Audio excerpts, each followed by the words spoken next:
ये एक फ़ेसबुक का लिंक है, मैं इसको ब्राउज़र में खोलना चाह रहा हूँ, लेकिन इसकी एप्लीकेशन ऑलरेडी मेरी मोबाइल फ़ोन में मौजूद है। तो मैं जैसे इस लिंक पे क्लिक करता हूँ,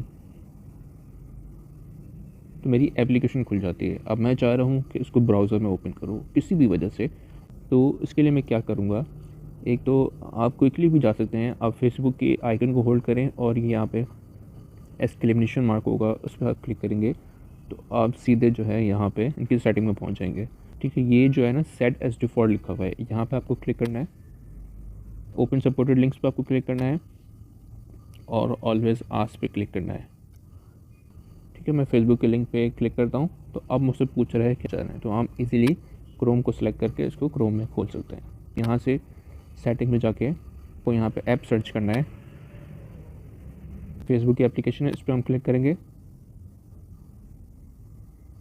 और सिंपली आप उसी जगह पर आ गए जैसे हम पहले गए थे।